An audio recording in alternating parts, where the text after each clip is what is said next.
just a scratch. You can get infected. Worms will get in there and lay eggs, and then they'll have to cut your arm off. That's what they teach you in school these days?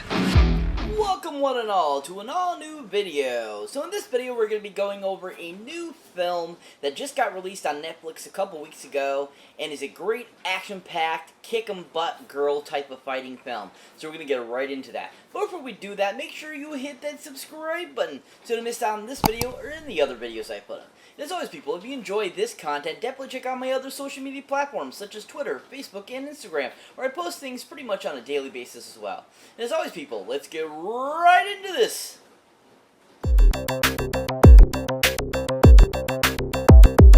So welcome one and all to an all-new video. So like I was saying before, we're going to be doing a movie review on a new film that just dropped on Netflix a couple weeks ago, and is a kick-em-butt, action-packed, chick-fighting masterpiece of a film. And that of course is a film called Gunpowder Milkshake. Oh yeah, Gunpowder Milkshake.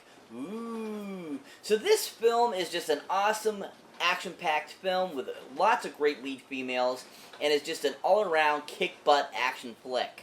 Now, if you're a fan of like films like Atomic Blonde or the big fight end sequence at Endgame with all the Marvel MCU female characters fighting all at once, or even the end sequence fight in Infinity War, that's your kind of deal, this is a movie for you.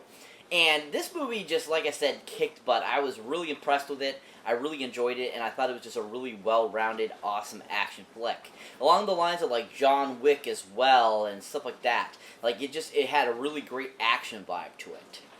Now, this film happens to be directed by a up-and-coming newcomer director, actually. He actually has done a few other films, but this is like his first big lead film that he's directed by himself, actually. Like, he directed this whole giant film all by himself. He didn't have a co-director. It wasn't a short and, you know, a little mini part in another film. Like, this was his, like, really his, like, big film debut, I feel, over here in the United States. And that happens to be the director that goes by the name of Navat Papu-Shadow. Oh yeah, Navat Papu-Shadow. Oh yeah. Now, if I'm not saying that right, I'm sorry, Navat. I think you got an amazing name, but if I said it wrong, I'm very sorry.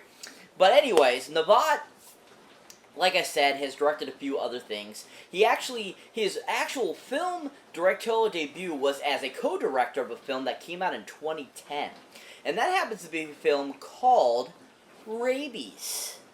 Yeah, Rabies. Now, not to be confused with any of the American Rabies film, this is actually a Israeli film that came out in 2010, and he co-directed it with another gentleman, but this was actually his directorial debut as being a director. But this film, from what I saw and what I read about it in the trailer and so forth, this movie looks really crazy horror amazing. Like, if you're a big horror fan, this is a movie for you. Like, it has to do with, like, parasite type of creatures that are attacking people and stuff like that. Kind of along the lines of, like, you know, great films like Parasite from the 1980s, or, like, Tentacles, or Bugs, or The Nest, you know, from the 70s and so forth, Slugs and stuff like that. Totally makes me think of that type of film. And this just looks like a really interesting, fun film, too, as well. And I haven't had a chance to see it, but at the same time, it just looks like it's a really excellent horror film. And also, it being an Israeli film, there's not a lot of Israeli films, I guess, from what I read and discovered. This is actually one of the first, like, horror Israeli films to be filmed, so I think that's really cool too. So if you haven't checked out Rabies 2010 from Israel yet, definitely check it out to see Navat's other directing style. He actually did a pretty decent job, what I saw in the trailer. Now, the other film that he actually was a director in was actually a segment part of this film that was of a huge, like, several stories over a course of one film type of deal. Like a trilogy almost. Kind of like Trilogy of Terror, or, you know, Creep Show, stuff like that. He, like, directed just one segment. And that, of course, is of the United States film called The ABCs of Death 2. That's right. The ABC is Death 2. Oh, yeah. So he actually directed a segment of this film once again, I have not seen this film. Didn't see his directing, but I did check out the trailer, and a portion of the trailer did have an image or two from his film, and it actually looks pretty decent too as well. It looks like they had a good directing in it. It looked like it had a good direction, and it looked like it was a good mini story. It had a really great encompassing story altogether. So I'm really looking forward to finally checking out that film and seeing his full little short eventually. But from what I've heard, it's a really amazing short segment in that film. Now, when it comes to directing Gunpowder Milkshake, he was amazing. Oh my gosh. He knew exactly how to do the stunts and the action choreography. He knew exactly how to bring the story to a full circle. He had a great eye for scenery and the areas that he picked to film the scenes in, and just the whole concept of the library was just a really cool concept too as well.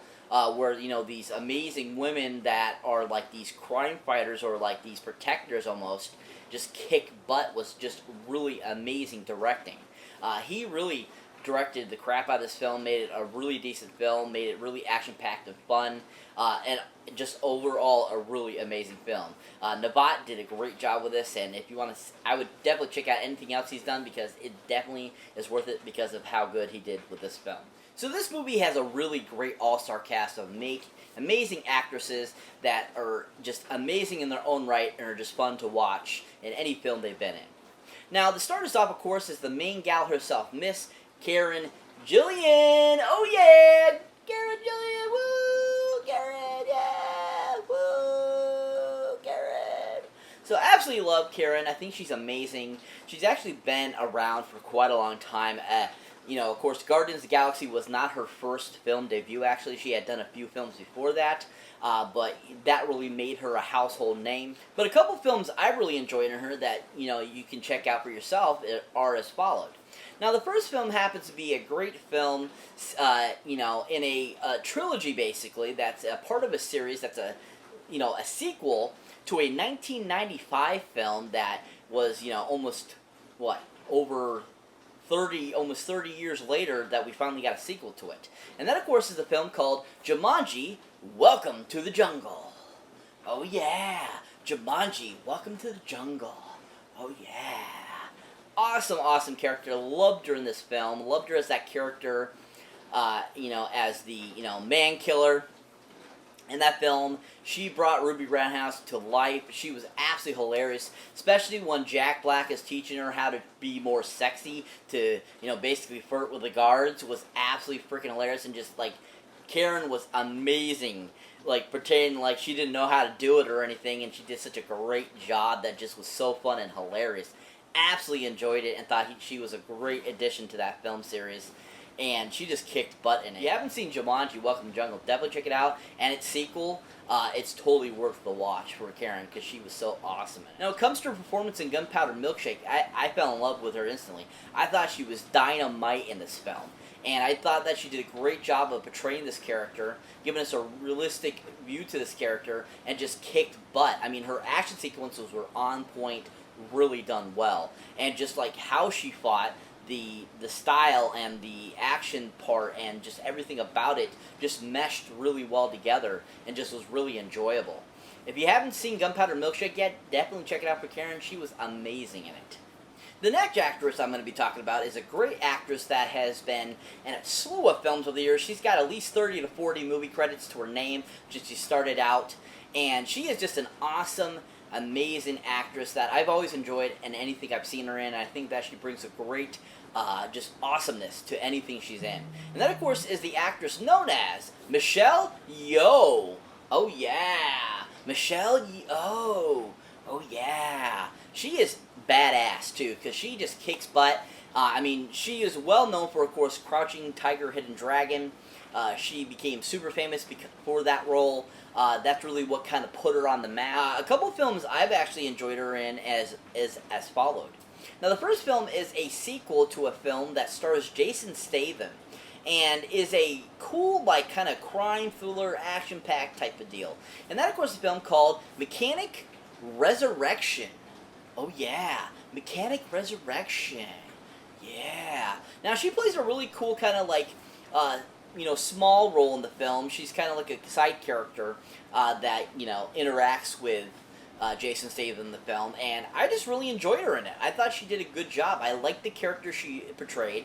I liked the areas and the story that they gave to the character and where it kind of leads her throughout the story of the film. And I just enjoyed her interactions with everyone that she got to, interact with in the film. And I just thought she brought a really great addition and flavor to that film. If you haven't seen Mechanic Resurrection, definitely check it out for Michelle. She was really great in it. Now, the second film she was in that I really enjoyed her in is an amazing sci-fi film directed by Danny Boyle that does not get enough credit for how amazing of a film it was. And that, of course, is the film called Sunshine. Oh, yeah, Sunshine. Yeah. Now, Sunshine is an amazing freaking film. Oh, my God. I absolutely love this film. The whole concept of the film is just utterly amazing and was like the first I had seen of any type of idea of this sort, back in 2007 when this film came out. And Michelle Yeoh plays one of the members that's on the space station that goes up there to try to reignite the sun, and kind of the craziness that ensues throughout this whole process. And she plays one of the main characters, and she's absolutely awesome this film. I loved her interaction with Chris Evans. I loved her interaction with Cillian Murphy. I loved her interactions with Takanada Hiroku. I mean, they all worked so well together and just formed this really amazing team that was just phenomenal in this film. Now, it comes to her performance in Gunpowder Milkshake. I enjoyed her. I thought she was really fantastic. I really enjoyed her fight sequences, and I thought she brought a great, just amazing character development to this character. And I just enjoyed her being a part of that group and clan and bringing this together, this really awesome women group of these fighters. She just was really badass. If you haven't seen Gunpowder Milkshake yet, definitely check it out. Michelle was great in it, and she was just top-notch amazing. Now that brings me to the next actress I like to talk about. And that, of course, is Miss Game of Thrones herself, Miss Lena Headey. Oh yeah, Lena Headey, woo! So Lena Headey you might recognize, of course, from Game of Thrones. You might recognize her from a slew of things over the years. And just, being like a really badass character that's always awesome in anything she's usually in. But a couple great movies I've always enjoyed her in is as followed. Now the first film is a great 2007 film directed by the awesome, amazing Zack Snyder, starring Gerard Butler. And that, of course, is a film called 300.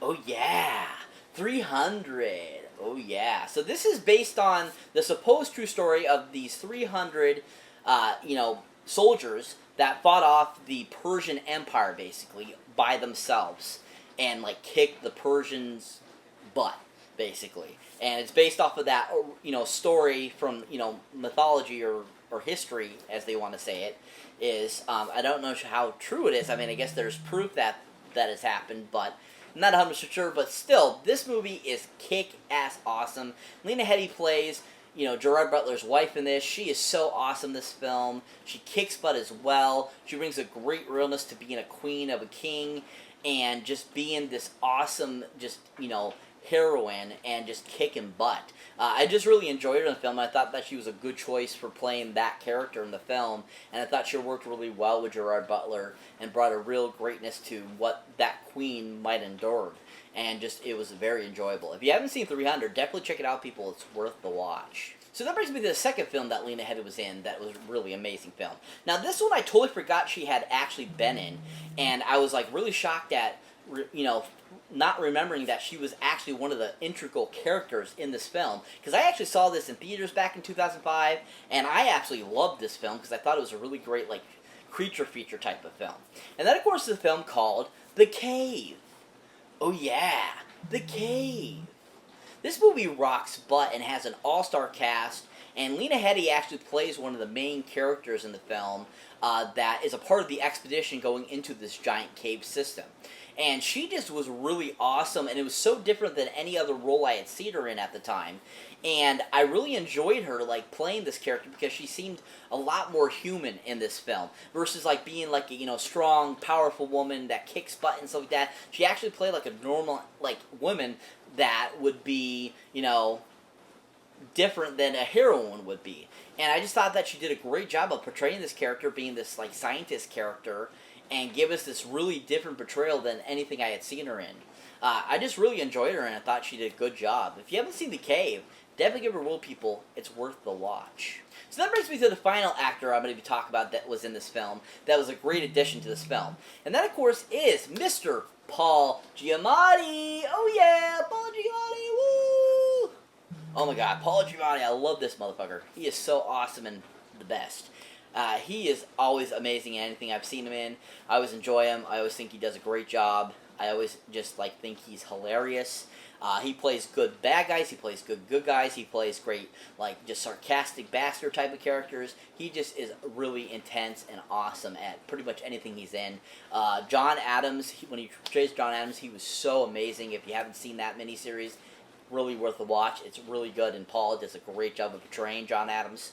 But a couple of films I really enjoyed him in as followed. Now, the first film is a great 2002 film starring Frankie Muniz and Amanda Bynes called Big Fat Liar! Oh yeah! Big Fat Liar! Woo! Big Fat Liar. Oh my god, this movie is absolutely awesome. And this movie has a huge cast of people. I couldn't believe all the different people they had in this film. For famous people. They had Jaleel White in it. They had Anthony Anderson. They had Kenan Thompson. They had a huge cast, and it was amazing how many people were in this film. And it just was a really fantastic film, and Paul Giamatti was absolutely hilarious as the main bad guy character. Absolutely hilarious. Every scene he was in, it was absolutely priceless and hilarious. Super hilarious film. If you have not seen this film, it is a fantastic film. It's worth the watch, and Paul is amazing in it. Now, the second film that Paul was in that I really enjoyed him in is a great Ben Affleck film that came out in 2002 as well, 2003. That stars Aaron Eckhart and Uma Thurman. And that, of course, is a film called Paycheck. Oh, yeah. Paycheck. Yeah. Now, this is one of the roles where he plays a really good guy. And he's the best friend of Ben Affleck. And he plays a scientist doctor type of guy that is one of the guys that does the memory wiping. And he just is so awesome as his character. He's absolutely hilarious. He's so fun, and you fall in love with his character. You just enjoy him as your best friend. And I just thought that he did an amazing job. Even though it wasn't a huge role, it still was on point and fun, and a great addition to that film. If you haven't seen Paycheck, definitely give it a whirl, people. It's a pretty decent Ben Affleck film, and it's got lots of great action, and directed by John Woo. Now, when it comes to his portrayal in the amazing Gunpowder Milkshake, I absolutely loved his character. Thought he did a fantastic job. I loved him as he's kind of like an anti-hero in the film. He's bad, but at the same time he's good, because he's still helping out Karen Gillian's character, and he still has a heart, and I absolutely loved that about this character, because it was an amalgamation of many of his different characters that I've seen him play, and I absolutely thought it was fantastic. And also, I hadn't seen him in anything in a while, so it was great to just see him in something, and he did a really great job. If you're a fan of Paul Giamatti, definitely check out Gunpowder Milkshake for his performance. He was really fantastic in the film. Alright, so, if you're not familiar with what Gunpowder Milkshake is about, basically, the premise of the story is Karen Gillian's the main character. She is an assassin, and she works for Paul Giamatti's syndicate that he's a part of. And basically, she's on a mission, and the mission goes awry, and then she's basically blamed for the mission and is going to take the fall for what happened. And basically makes this other person that the syndicate is trying to do business with go after her and cause this giant havoc that's going on in the city. And basically the rest of the movie is about her trying to solve the problem and to stop these guys from being the bad guys and save this little girl who unfortunately her father was killed. And pretty much that's the premise of the film. It's a really awesome film. Lots of great action. Lots of great, women fighting, beating up guys and all that kind of cool stuff, chick fight type of deal, and it's just a really fun, awesome film. If you haven't seen Gunpowder Milkshake yet, definitely go check it out on Netflix now. It's totally worth the watch. Amazing, awesome film. A giant 10 gold movie boxes up on it. It was really fantastic. So that's it for this movie review, guys. As always, thank you for watching, thank you for liking, and also thank you for subscribing. And if this is your first time here, or you have been here before, don't forget to check out any newer or older videos you might not have seen mine yet. And as always, people, check out my links down below where you can get to my awesome Patreon page. If you want to show some love, want to show some support for me, definitely check out my Patreon page where I add bloopers, outtakes, and all kinds of cool stuff like that on there. So definitely check that out and see if you'd be interested in it. And as always, check out the awesome horror pack link, especially if you're a huge horror fan. If you want great horror films directly to your door every month for a great low price, definitely check that out too, people. Discount code is down there too. And as always, catch you in the next one.